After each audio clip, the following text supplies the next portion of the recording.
Hello, my name is Crystal Dahl, and I am the Online Communications Specialist here at Meritas.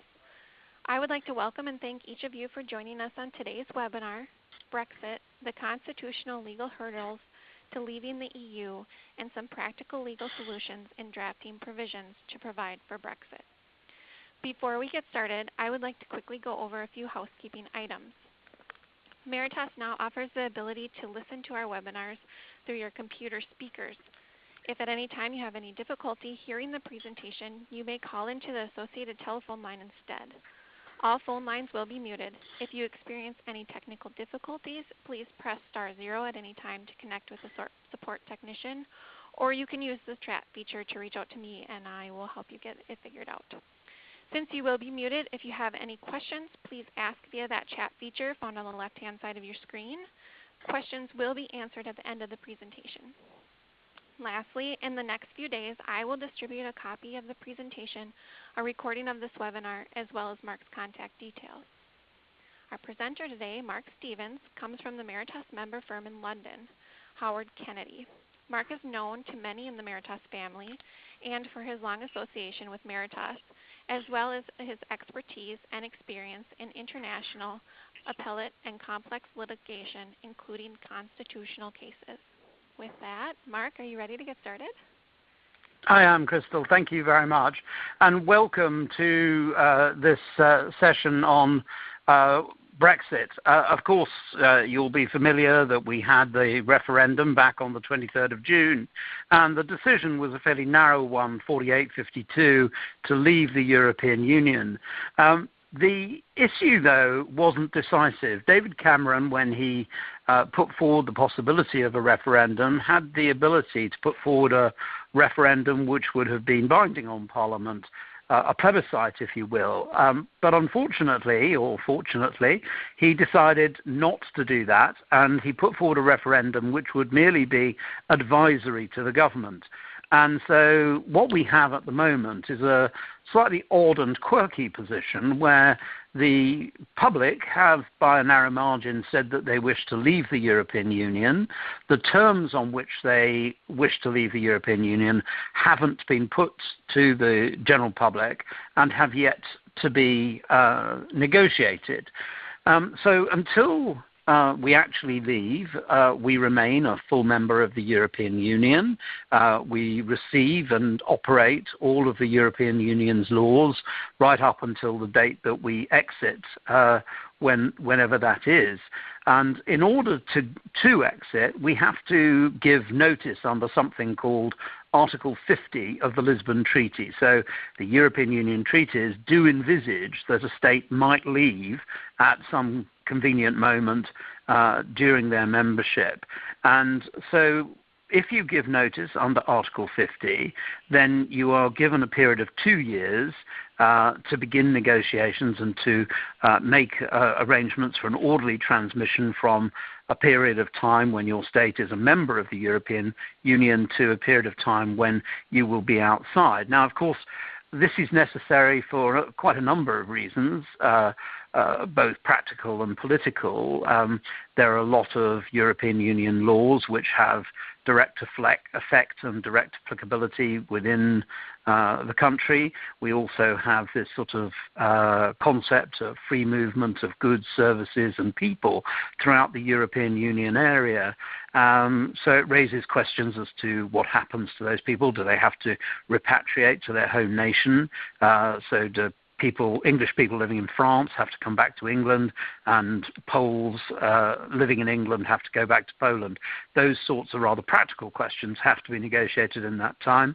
Also, the British government will lose the benefit of the European Union trade treaties with third-party countries. So the treaties that we have with, or the European Union has with, for example, the United States, and also the one that has been negotiated with Canada, and you may have seen over the last couple of days, has effectively been put on hold because the Belgian Parliament can't approve it, even though it's been approved by every other European country, and the European Union itself is on hold. So the British government will have to find a way of replacing those European Union trade treaties with bilateral trade treaties between the UK and each of the countries that it would otherwise have had a trade treaty with.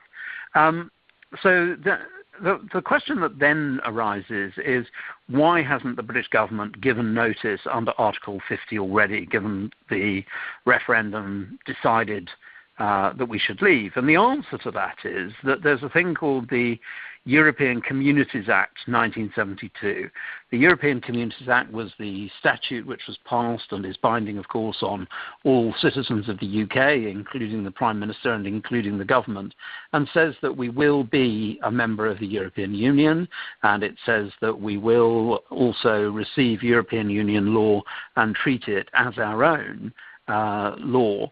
And as a consequence of that, the government can't really effectively give notice under Article 50 until it has repealed the European Communities Act. And so that is what has to happen first. And then, only then, once it's given the Article 50 notice, will we begin the process of negotiating the arrangements to leave. And that the European Union has made clear won't happen. The negotiations on leaving and the terms for Britain's leaving won't be negotiated until that Article 50 notice has been effected. So that leads us to some of the political ramifications and realities of this decision that we have made, this advisory decision from the plebiscite. In political terms, there were 140 pro-Brexit MPs, members of Parliament, in the lower house, and there's about 650 members of Parliament in the House of Commons, our lower house. So it is by no means clear that if the Parliament put it to the House today that there should be a repeal of the European Communities Act, that they would be able to get it through. Now, clearly, some of the people, some of the MPs who said that they wanted to remain in the United Kingdom, in the European Union, would now say, well, I've listened to what the people have said and I will change my vote, even though it was my judgment, and I will vote with the pro-Brexit MPs to pass a repeal of the European Communities Act. But there are certain parts of the country, Scotland, for example, Ireland, some parts of the West Country like Cornwall, which are big net recipients of largesse of the European Union, and it is by far than clear that the members of Parliament from those parts of the country would vote in favour of a repeal, are in favour of leaving the European Union, and so this may prove to be an insurmountable impediment to leaving. It's certainly going to cause a delay. The same goes for the upper house, only perhaps more in spades. The House of Lords, which is our upper house, has a much higher percentage of pro-Remain people in it, and so obviously the repeal of the European Communities Act has to pass both the lower house and the upper house, and that I think is yet a further impediment and may yet come to delays. Now, there is going on today, and has been for the past week or so, a legal challenge on to the government, so that it's hoped that the court will prescribe to the government what are the proper legal hurdles that it has to go through in order to effectively leave, what are the proper due process arrangements the government must follow. And of course, the Prime Minister, Theresa May, has said that she is proposing to give notice to leave the European Union in Q1 of 2017, so by about March next year. And we're expecting the legal challenge which is going on at the moment to be fast-tracked first to the Court of Appeal and then to the Supreme Court on a kind of fast-track basis, which would see the Supreme Court ruling on it by December. What we're expecting to see out of the back of that is we're expecting to see the court say that it's going to have to repeal the European Communities Act because, of course, that's the act that says we have got to stay in.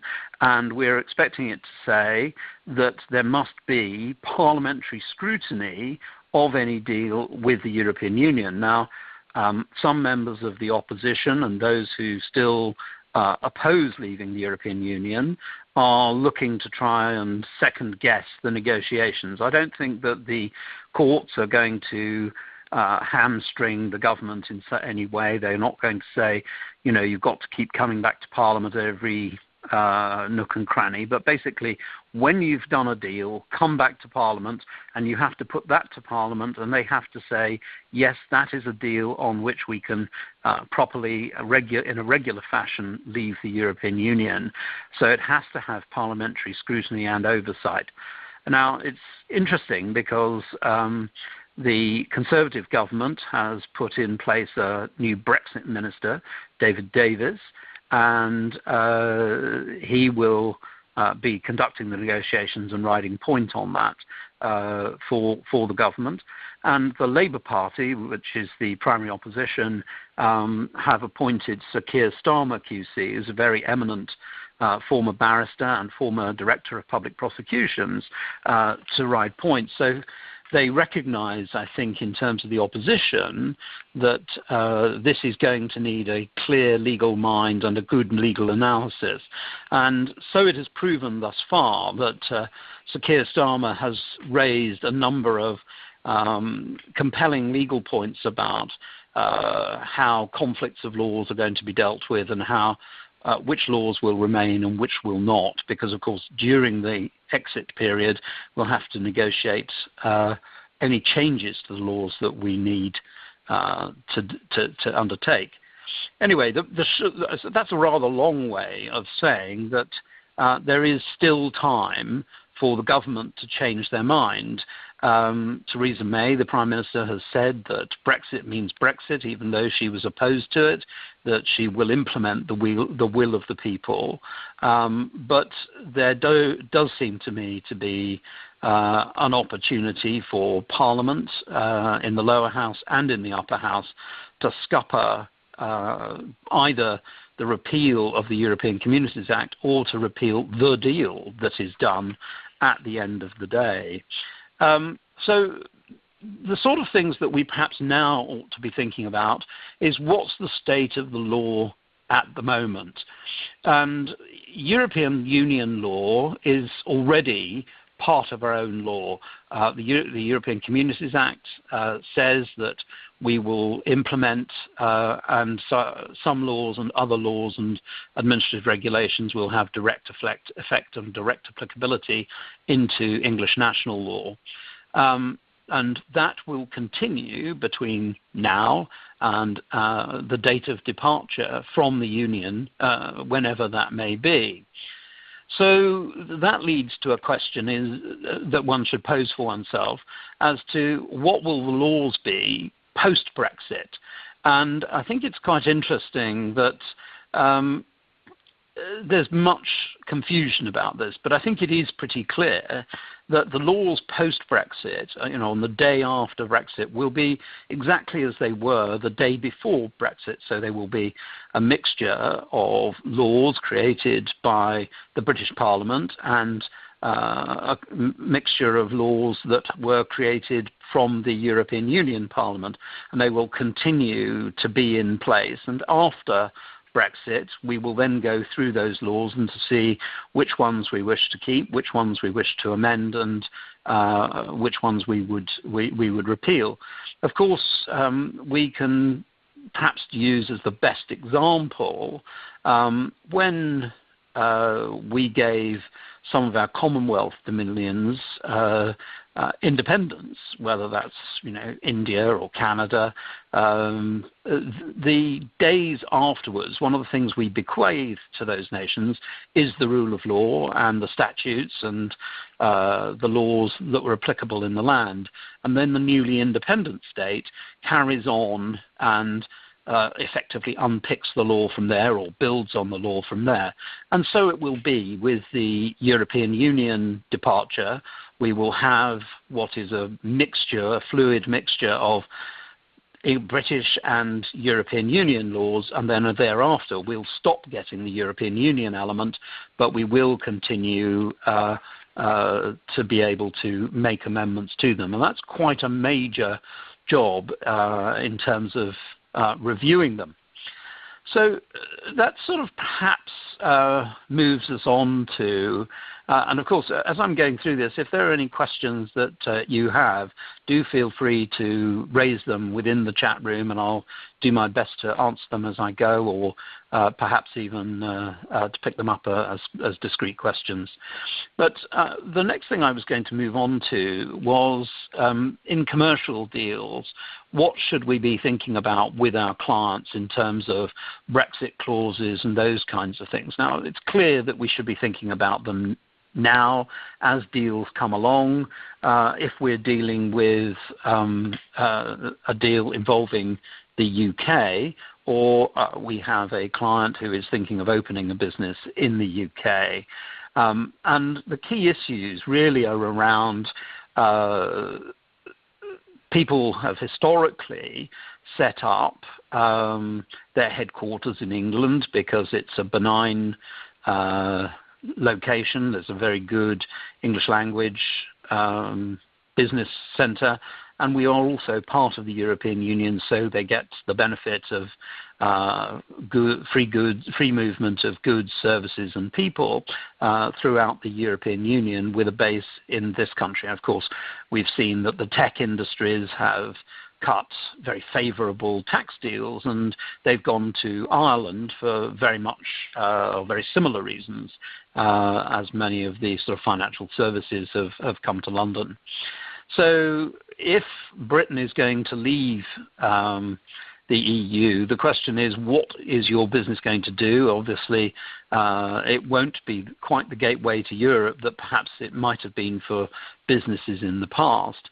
But also there are issues that we're going to have to think about in terms of what are the legal provisions and what will the legal scenario be, particularly around consumer law, but also fiscal regulation and other such things, and what are the other implications for contracts.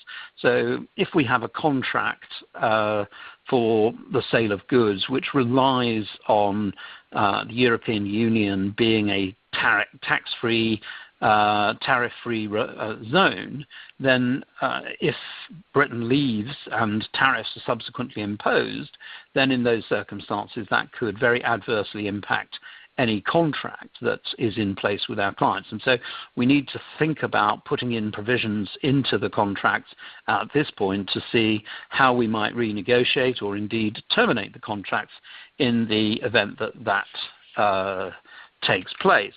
So really, Brexit planning can't really start too soon, even though we're talking probably 2.5 years away at the earliest, because things are going to change pretty rapidly, and we want to give some kind of certainty to our clients when we're advising them.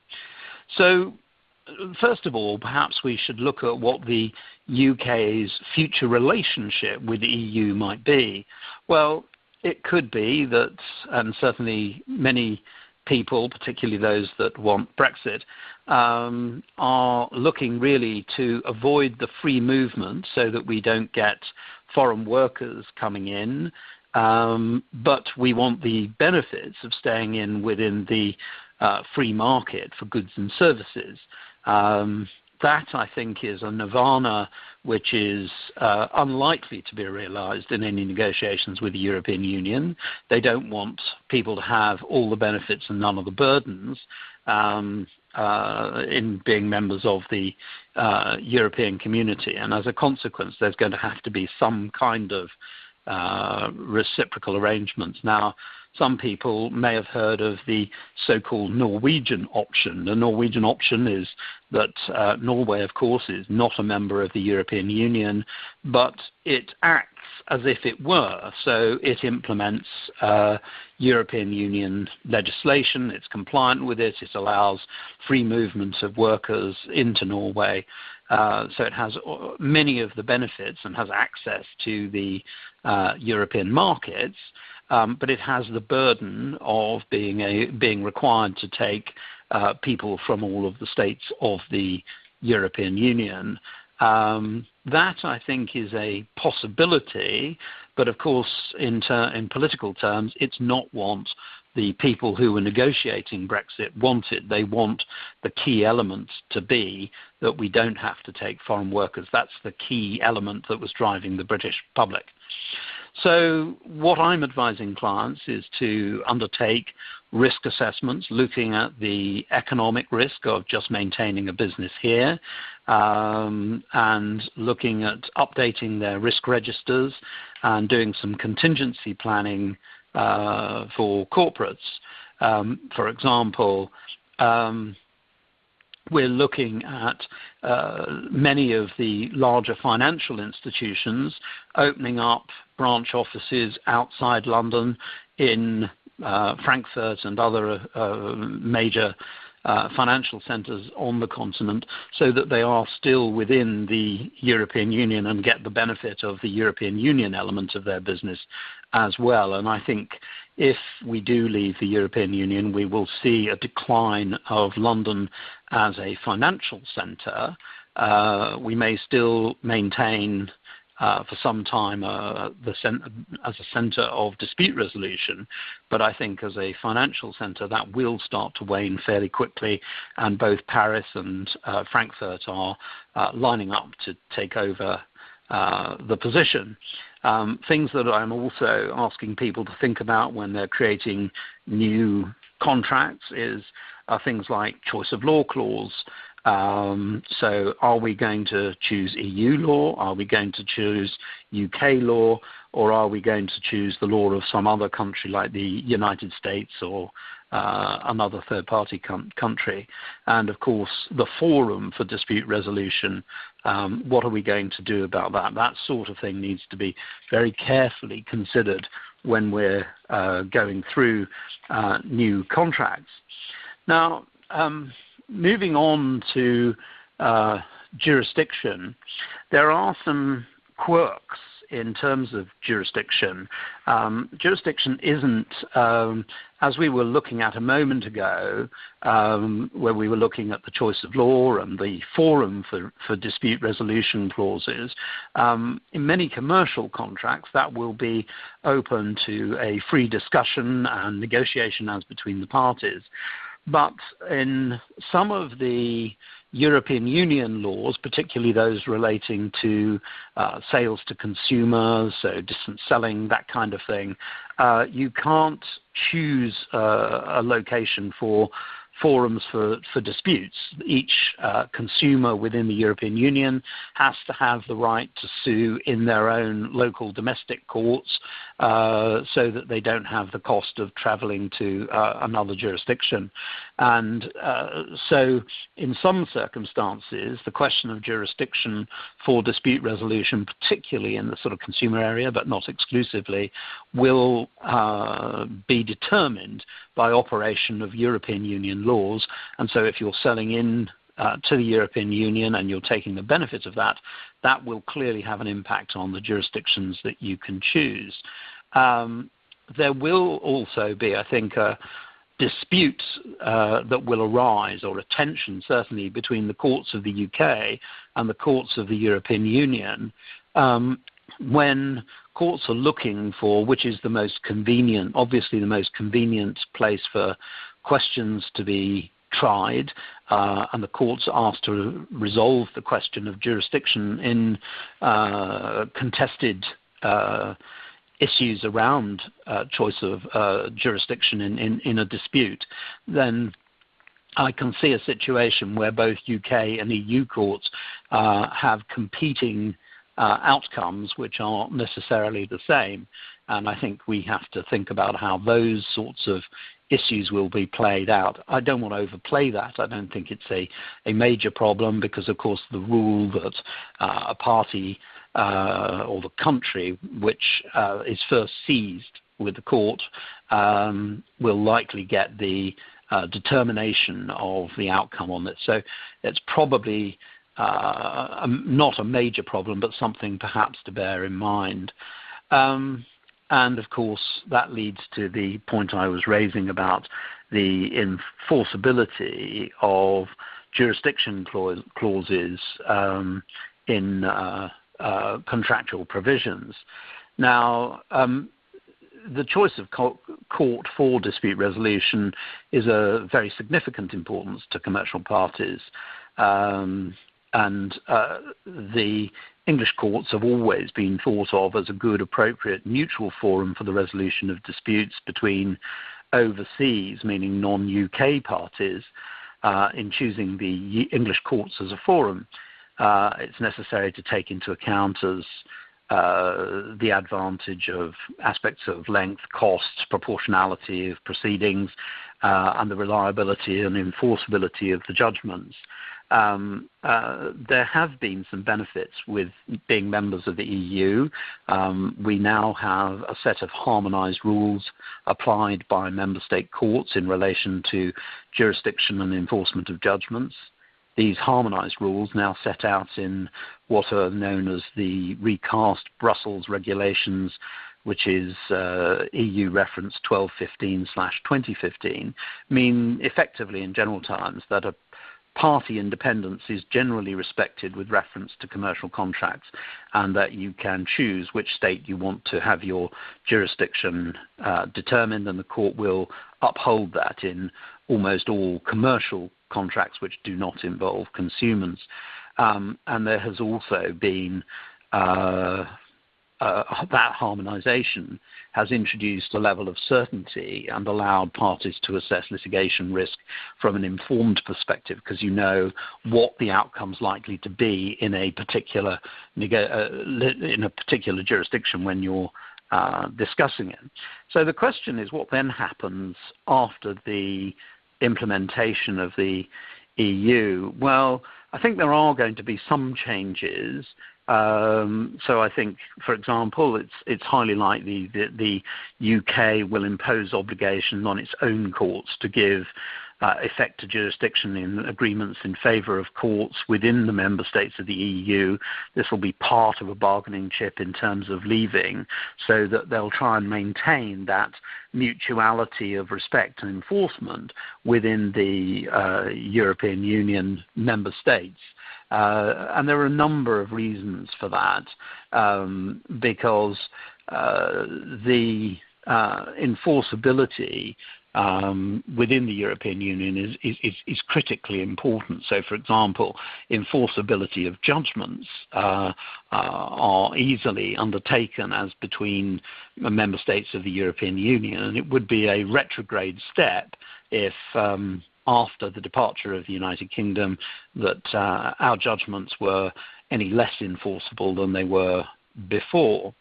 So I think that that's quite an important change. Of course, arbitration is going to still carry on, and I'll say something more about that in a minute.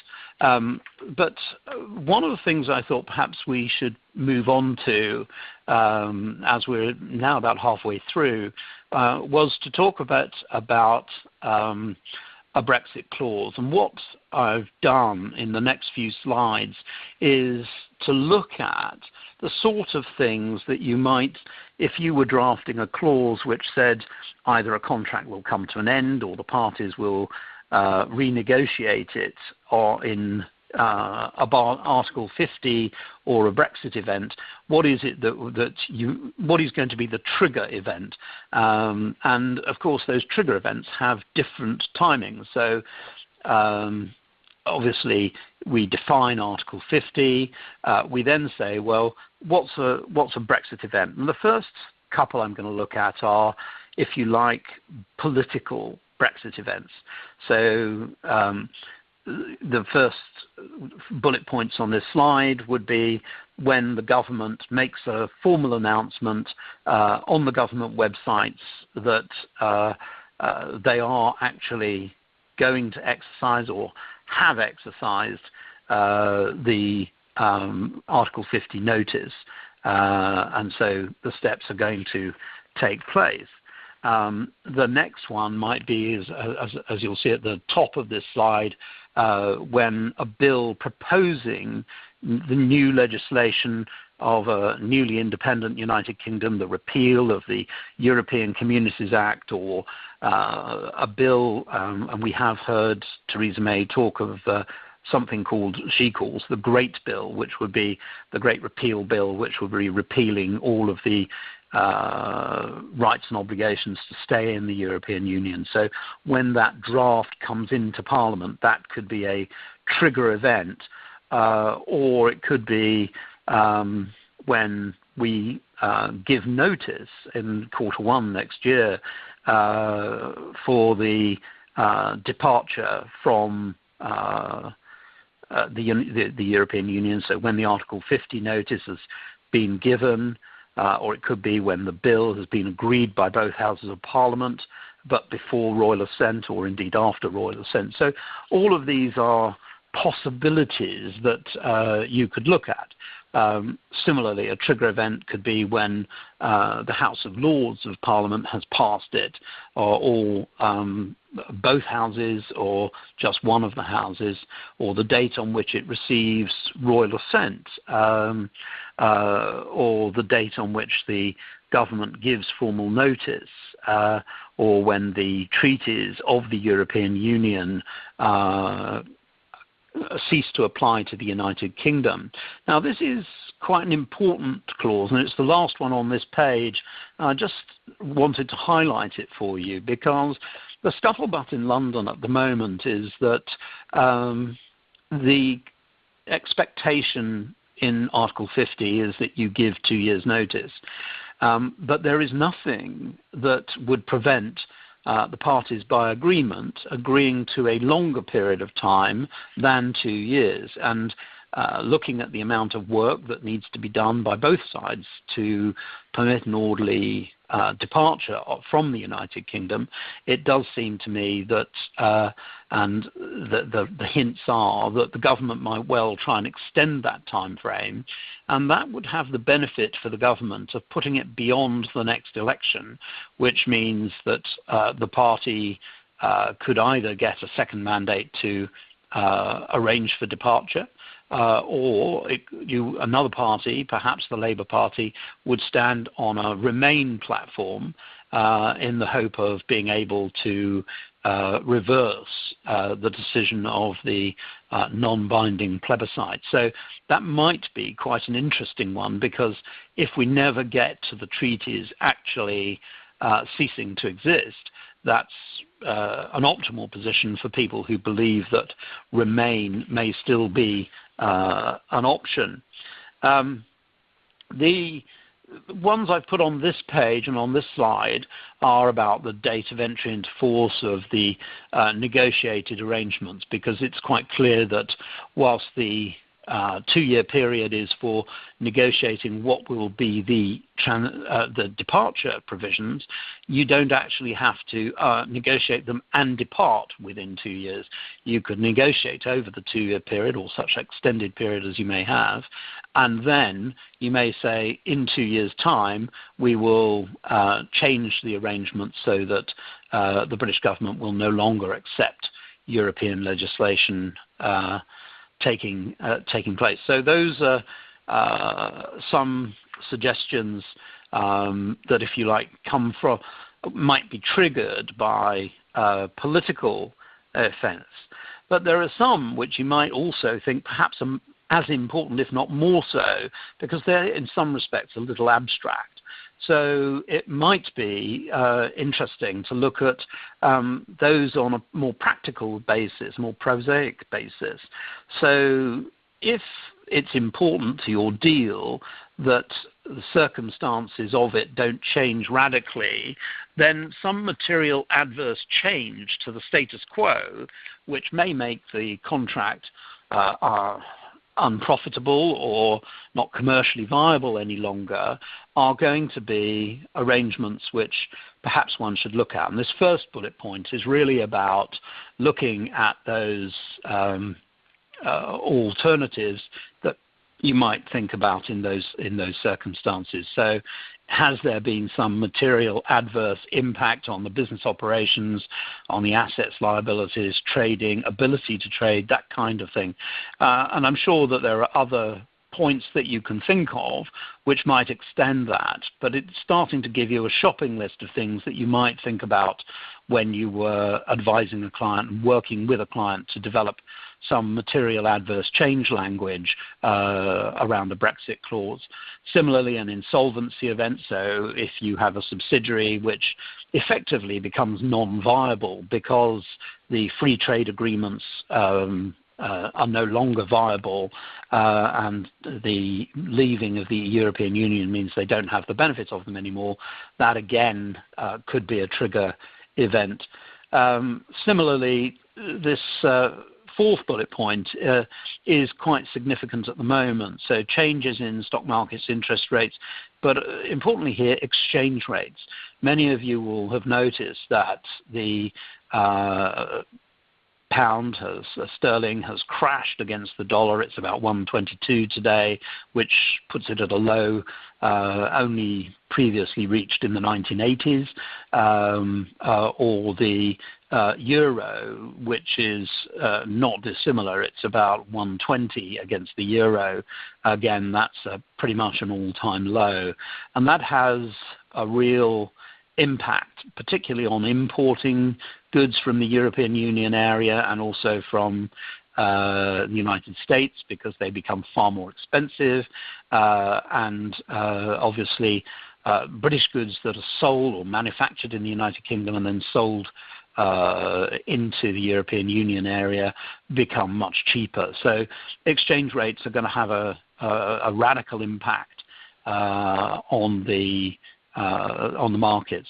Interestingly, the stock market, since the Brexit announcement, has gone up pretty markedly, and so that has strengthened, I think, partly around some of the stocks which are going to be less affected by this kind of thing. But again, this is really a talk about what you might want to be talking to your clients about, what sort of commercial issues are going to be. So if they're buying commodities in US dollars or euros, then in those circumstances, suddenly if they're having to buy those from sterling, that is going to be a very expensive area of operation for their business.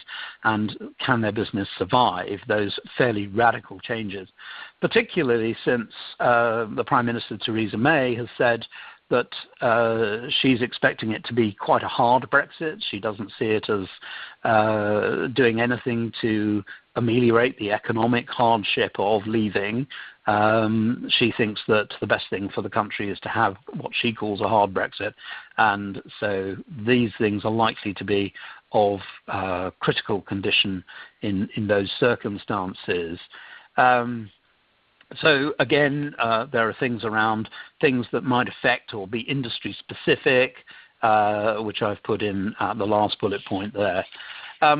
The next thing, which again are sort of more prosaic, practical things, are there going to be any changes in applicable laws? So if you are in a highly regulated sector, perhaps in the financial sector or in the consumer sector, these may well be relevant to you. Similarly, data protection laws, that's privacy laws, there are some very serious changes afoot there. There's a general data protection regulation coming into force very soon. There's already a sort of jurisprudential diplomatic incident between the United States and the European Union where the European data protection laws were protected by American companies through contractual arrangements which they gave with the data controllers in the European Union, and said the we in America will provide data protections which are by contract equivalent to those which you have by legislation in the European Union. That has broken down following a case involving an Austrian guy called Max Schrems, who took Facebook to court because it was said that they did not hold their data in accordance with the standards required by the European Union. That was held to be true because the NSA had access to some of the data, and as a consequence of that, there has been a statement by the European Union that America is not compliant with data protection standards. So the sort of regulatory breakdown between the European Union and some outside state, including the UK, following its departure, could be a major factor depending on the nature and area of the businesses.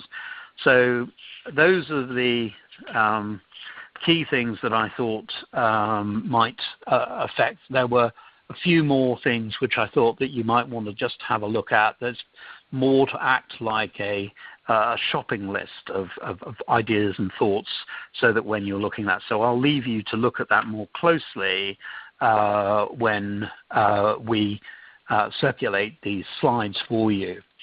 I wanted to or I did talk briefly, I think, about many of the things on this slide a little earlier about jurisdiction and the enforcement of judgments and those points.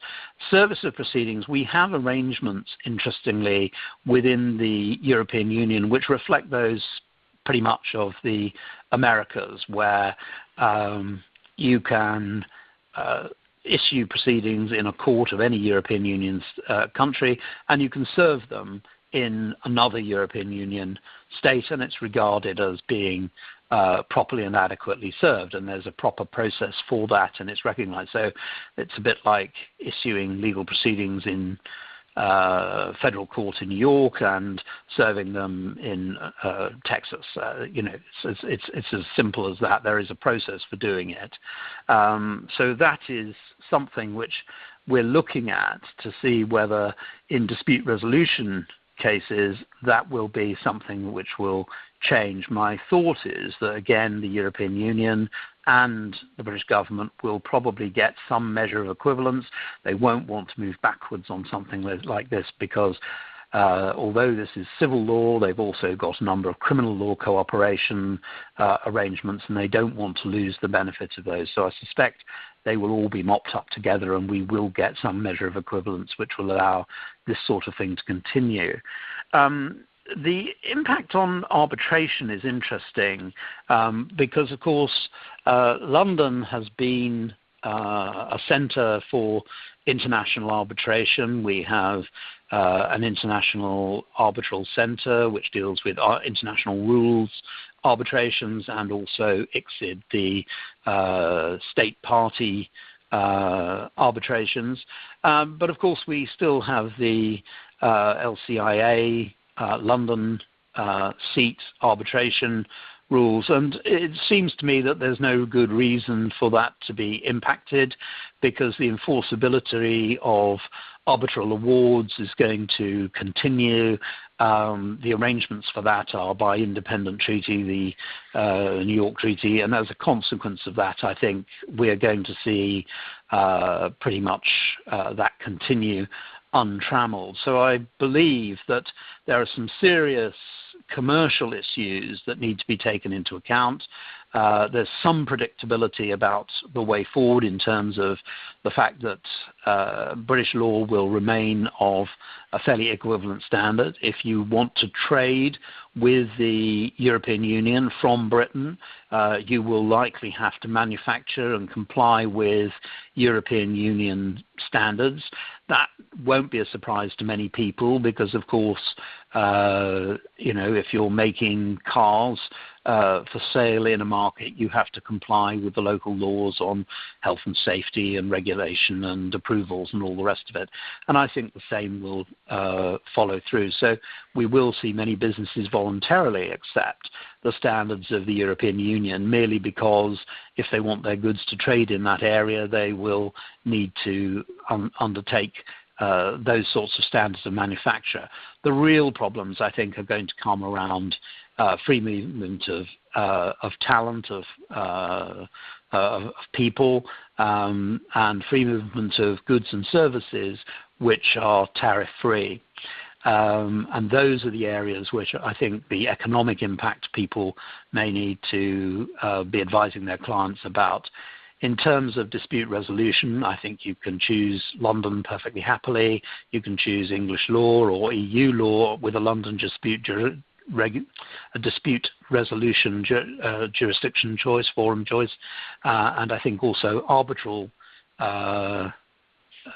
clauses saying that disputes will go to arbitration in London are also things which will follow through from the future. So that is a sort of, I think, summary of where we are. I've got some further reading here in case you're interested, which the first bullet point is about what's the legal process that we have to go through to get out of the European Union, and part of that is about the story I said at the beginning about giving notice only after we have repealed the European Communities Act. And the next one, the Guardian article, is about the process for leaving. And the last point I thought might interest colleagues as it is the legal skeleton argument from the court case that's going on at the moment. One of the interveners has made available its skeleton argument, so you can see how the arguments are being framed by the lawyers in court at the moment. And as those decisions are handed down, first by the High Court in a few weeks' time, and then by the Court of Appeal sometime in November, and the Supreme Court at the beginning of December, I think you will see how those arguments are refined, and again, you'll be able to advise clients about the predictability of the outcomes of those proceedings. So with that, that's all I was going to talk about today. I'm happy to answer any questions if anyone wants to type something into the chat space. I don't know whether there are any questions, so I'll leave that open for a moment and see what they say. So if you've got a question, do please type it in now.